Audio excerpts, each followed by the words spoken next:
নিম গছৰ মহৌষধি গুণৰ কথা কোনেই নাজানে।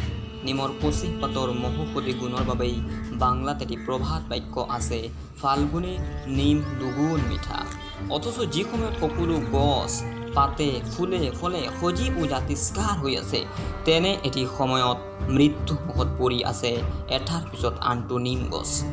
বিগত ২-১ মাহত পশ্চিমবংগতো এনেকুৱা ঘটনা ঘটি আছে।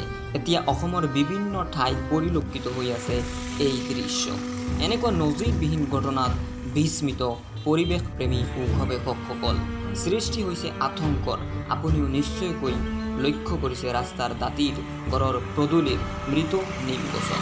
প্ৰশ্ন হ'ল, কেৱল নিম গছবিলাকেই মৰি গৈছে কিদৰে? কিয় শুকাই গৈ আছে মহৌষধি নিম?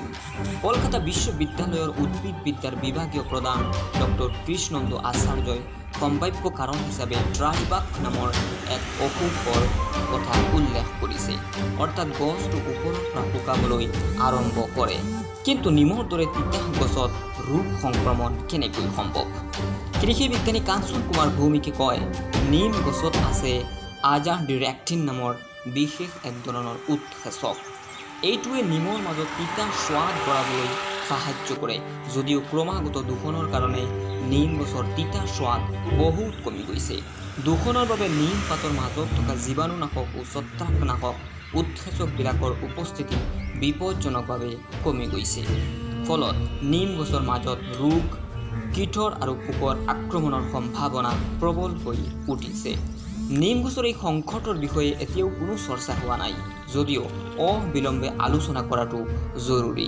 যদি নিমৰ এই অসুখ নিৰ্মূল নহয়, তেন্তে হয়তো সহজলভ্য এই মহৌষধিও এদিন হেৰুৱাই যাব কালৰ গৰ্ভত, যিটো মানুহৰ বাবে হ'ব এক অপূৰণীয় ক্ষতি। প্ৰিয় দৰ্শক, যদি চেনেলটোত নতুন আহিছে তেন্তে ছাবস্ক্ৰাইব কৰিবলৈ নাপাহৰিব, আৰু যদি ভিডিঅ'টো ফেচবুকত চাই আছে তেন্তে পেজটো লাইক কৰিবলৈ নাপাহৰিব।